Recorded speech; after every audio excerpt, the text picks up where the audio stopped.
Welcome to another episode of last week's Comics Today. I've got, honestly, I think less books than are supposed to be out because of cover printing issues, but whatever. I'll catch back up next week, I believe. Anyway, we're going to start this week with Ultramega issue 5, and this series, huge delay. I was unsure for a couple of years whether or not the series was going to continue, but it was announced either late last year or early this year that it was going to continue, and then I've just been waiting, looking through solicits every month, like, is it now? Anyway, issue 4 came out 3 years ago, so that's how long. And honestly, I remembered more than I thought I would. But it starts on another planet, and we get this opening sequence that's just James Herron drawing weird stuff for a pretty good number of pages before getting back to Earth and the cast of characters that he left off. And it's incredible. But I will say, you can wait, because it was announced, I think, as 5 through 8, and it was going to conclude there. And then last night, solicits for December came out, and now it's of 9 issues. So, whatever. Wait for it to be complete, and then grab the collection whenever that comes out, because it's going to be gorgeous, it's going to be great. I'm telling you now, when the series is only half over, get the trade, and you will have a better reading experience than I did. Anyway, this is still great. It's still fantastic. It's still extremely weird, and just full of gorgeous art and weird monsters, and like, look at this thing. It's incredible. But it is these giant, I think they're called kaiju, but in the book they're called kaiju, but I don't know that they should be. Anyway, it's kind of an Ultraman tale. It's this guy, and there are others like him, and then they fight these giant monsters, and really bad things happen in the first 4 issues, and now it's back, and the story is going to wrap up, and it's, I'm loving it, absolutely loving it. But if you don't want to track down the first 4 issues, if you're having trouble, wait for the trade. It should be out, I'm going to say January, best guess, but early next year, I'm going to say, I don't know. Read it. However you can, read Ultramega. Dark Knights of Steel, Allwinter. This is issue 3, and kind of like this cover, Dark Knights of Steel, Batman just falls out of the sky and does crash right into Slade. It's weird, but it kind of works. Like, it's the weirdest, I'm going to say, a kind of guest star introduction. I don't know. It's very strange, though. Anyway, so it's Slade and this kid, who you may be able to guess who he is, are traveling to a place, and we are told that the place that they're going to travel through is full of dangers, and it's Draugr. It's full of amazing art. The writing's great. The art is phenomenal. I really need to follow this Tirso guy. See what else he has done, or what he's going to be doing. There it is. It's Batman falling out of the sky. Anyway. So it's Batman versus... And this is weird, but kind of awesome. Anyway. Tragic? Awesome and tragic. It's Batman versus... And then this happens. It's Batman versus Slade, which is incredible. And then there's, of course, a team up. And there's the back issue pages that have more of the continuation of young Dark Knights of Steel Aquaman, who's maybe going to have a place in whenever Taylor returns to this world. I don't know. But this Allwinter is incredible. I love it. Highly recommended. Art's gorgeous, as I've said. Writing's great, and the backup is ignorable. So just read the main story. It's fine. World's Finest 31. Clearly, this is Eclipso. I I've read maybe a couple of issues of Eclipso, and I know the basics, but I don't really know Eclipso that well. Anyway, this is not Dan Mora, but I think it's good enough that if Dan Mora doesn't return to World's Finest, if he gets sidetracked into whatever else DC wants him to do, then I would be fine with this Gutierrez guy continuing, because this guy's good too. I do find the lettering, that all of these names are different sizes, to be very strange. My Green Arrow doesn't need to be that big. Anyway, these opening pages are pretty funny, because it's Green Arrow kind of giving shit to Superman about being a bad storyteller, and then he says, "Aren't you supposed to be a writer?" Anyway, it's funny. I do find this weird too. They're on the Justice League satellite watching solar eclipse. Oops, solar eclipse. And I was thinking about the International Space Station and how many times that goes around the Earth. I think it's 16 times per day. And like, wouldn't it be better? Like, you might have a better view on the satellite, but it'd be shorter to watch the eclipse. I find it very odd. Anyway, that's happening. So, and then this happens. And it's a very solid issue, and then it goes back in time. It's a very solid issue. Robin still gets some great comments in. World's Finest Robin is possibly one of the best written characters. Oh, hey, it's that guy. I didn't even realize. Anyway, it's a lot of Eclipso stuff, and how things came to be, and what they were like beforehand, and then Batman shows up. And the Atom is running through the Flash's ear canal. Like, it's crazy. Anyway, it's highly enjoyable, and then I'm going to spoil the last page for you because it's kind of annoying. But like Red Tornado, also spoilers possibly, the Justice League satellite that just got built is destroyed, so there's that. But Red Tornado, who's kind of beat up, goes to this house, and he opens the door, and then there's a bunch of like fully assembled and costumed people standing around a table. That's a little weird. Anyway, it's good. Still enjoying it, even without Dan Mora. The Body Trade issue 1, I didn't know anything about this, but it was one of Steve's picks at the comic shop, and I'm like, I'll trust Steve. And it's good.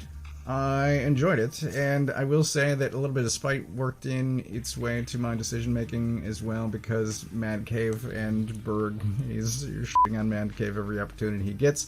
But I'm like, whatever, dude. Mad Cave has some good stuff if you give him a try. Mugshots. I will continue praising Mugshots, because I think issue 3 is coming out soon. Anyway, what this is,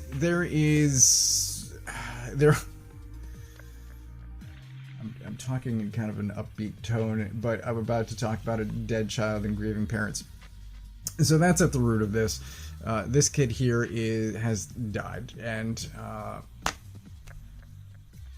his parents are fighting amongst themselves, and the mother has chosen to do something that the father was unaware of, and then the father goes to investigate that thing because he wants his son's body, and instead he's got this kind of helmet bucket thing. It's very strange. Anyway, it leads down a weird path that is possibly body snatching. It's not entirely, I mean, it's pretty clear by the end of it, but what they're doing and why is a mystery that remains. Anyway, art's great. I think I've read something drawn by the other Jock, the non-C Jock, before, and art's good, story's well told. I don't know how many issues this is supposed to be, but I'm gonna see where it goes. I'm enjoying it. Power Fantasy issue 2. I'm trying to remain skeptical, to not jump in with both feet as far as a new Kieran Gillen book goes, because I've done that with Die and with The Wicked and Divine, where the first arc is great. It starts fantastically, and then by the end of it, I'm just like, I don't care about any of this stuff anymore. So this has another strong beginning. Issue 1 was great. Issue 2 is dealing with the ramifications of killing a bunch of people. This guy killed a bunch of people. And it's still establishing the world and all of these people with powers, and I kind of wish this chart... Oh, charts and graphs.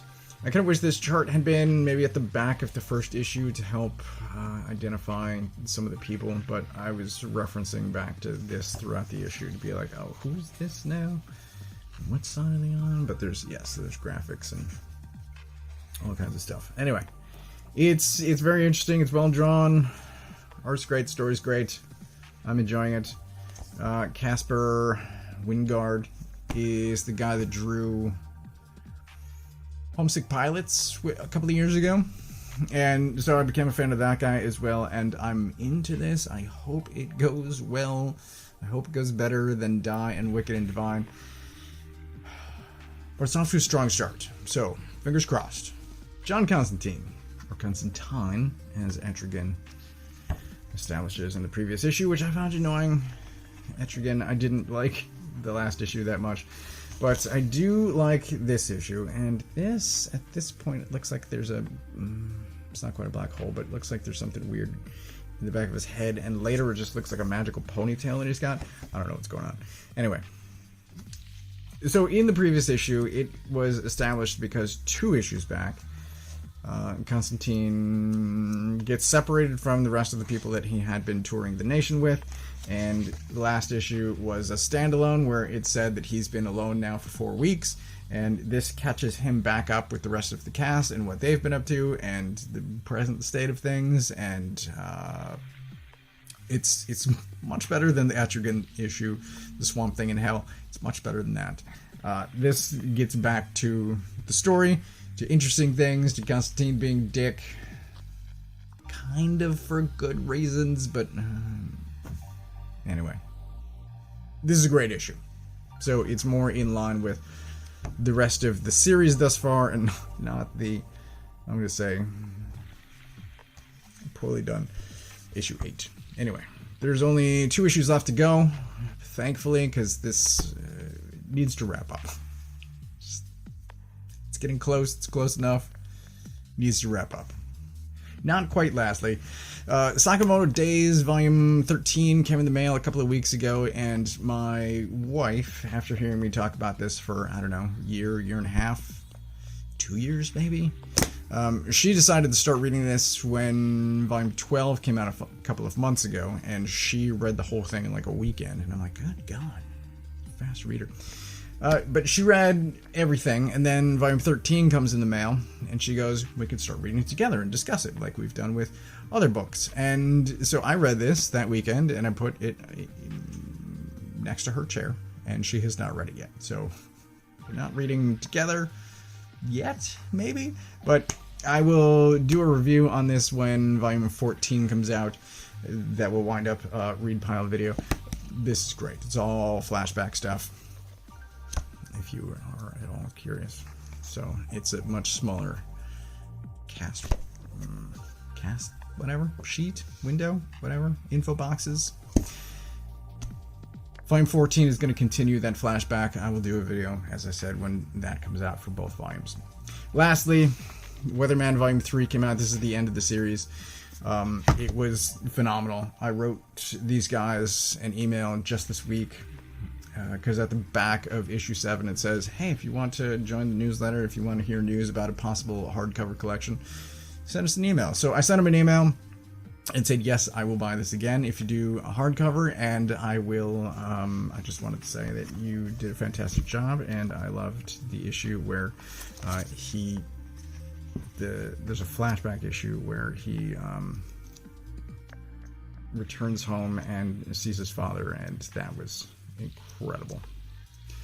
Anyway, this is a phenomenal series. I can't praise it enough. I do praise it at every possible opportunity, which I will continue to do, but it is fantastic. The art's gorgeous. The story is incredibly well done, and I am a huge fan of this. I'm starting to think about end of the year stuff, and this is definitely on my top books of 2024 list. So you will hear about this at least one more time this year. But that is everything that I got this week. Pick of the week I have not thought about. It's possibly... both of these are great. What was the other contender? Power Fantasy. Power Fantasy is also good. So of these three, I'm just gonna... I don't know. I'm gonna give it to all three. For very different reasons. Power Fantasy is it's a book to think about. There's a big essay at the back of this where he talks about sort of the creation of the series and how it grew out of his time working on X-Men, and that's very interesting and it makes perfect sense to me. Allwinter is just it's just an incredible adventure story. Just very well written with familiar characters in an unfamiliar setting, and it's fantastic. And then Ultramega is James Herron, and of course you should be a fan of James Herron as much as everyone else I know is. So James Herron, yes, buy it, read it, and then get the trade, and then read it again because it will probably make more sense the second time through. But that is everything that I got this week. Such a much better week of comics than last week. Oof. Anyway, this is everything that I got. As always, get my books from a local comic shop. If you don't know where yours is, you can use this URL to find the one closest to you. Thanks for watching.